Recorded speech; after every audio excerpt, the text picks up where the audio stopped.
সমাগত লোকসভা নিৰ্বাচনৰ প্ৰচাৰ তুংগত উঠিছে। যোৰহাট লোকসভা সমষ্টিৰ অন্তৰ্গত নাজিৰাৰ পঞ্চায়তে মঙলবাৰে বিজেপি প্ৰাৰ্থী তপন গগৈৰ হৈ প্ৰচাৰ চলালে মন্ত্ৰী পীযুষ হাজৰিকাই। যোৰহাট লোকসভা সমষ্টিত নিৰ্বাচনী যুঁজ আকৰ্ষণীয় হৈ পৰিব বুলি ৰাজনৈতিক বিশ্লেষকসকলে কৰা দাবী নস্যাৎ কৰি মন্ত্ৰী পীযুষে সমষ্টিটোত কোনো যুঁজেই নহয় বুলি মন্তব্য কৰে। বৃহৎ ভোটৰ ব্যৱধানত সমষ্টিটোত বিজেপি প্ৰাৰ্থীজন জয় হ'ব বুলি দাবী কৰে মন্ত্ৰীজনে।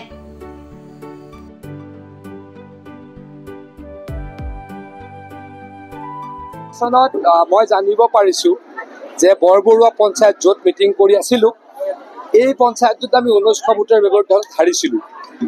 আজি মোৰ এনেকুৱা লাগিলে যে এই পঞ্চায়তত আমি 1900 ভোটৰ ব্যৱধানত এবাৰ জিকিম, কাৰণ ৰাইজৰ এনেকুৱা সঁহাৰি, এই সঁহাৰিয়ে মোক অত্যন্ত শক্তি দিছে।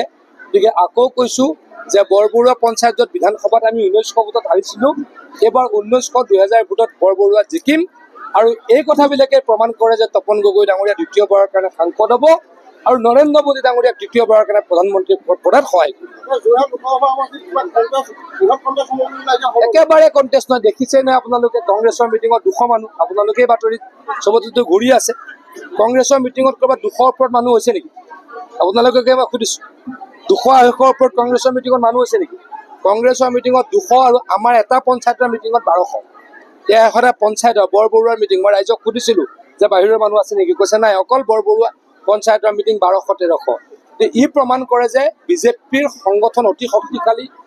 ৰাইজে হিমন্ত বিশ্ব শৰ্মা ডাঙৰীয়াক ভাল পায়, ৰাইজে নৰেন্দ্ৰ মোদী ডাঙৰীয়াক ভাল পায় আৰু সেইকাৰণে বৃহৎ ভোটৰ ব্যৱধানত আমি যোৰহাটত জয়লাভ কৰোঁ। নাজিৰাৰ পৰা জুলফিকাৰ আলী ৰিপৰ্ট, প্ৰাত টাইম ডিজিটেল।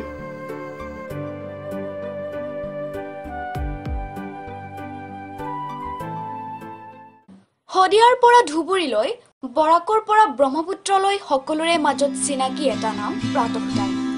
থলুৱা ভাষা, কৃষ্টি আৰু সত্য বাতৰিৰ আধাৰত প্ৰতিষ্ঠিত খবৰ প্ৰাতঃ টাইমৰ প্ৰতিটো বা বাতৰি পুংখানুপুংখভাৱে চাবলৈ Facebook, YouTube, website, Twitter, Instagram আৰু ব্লগাৰ পেজত লাইক আৰু ফ'ল' কৰক।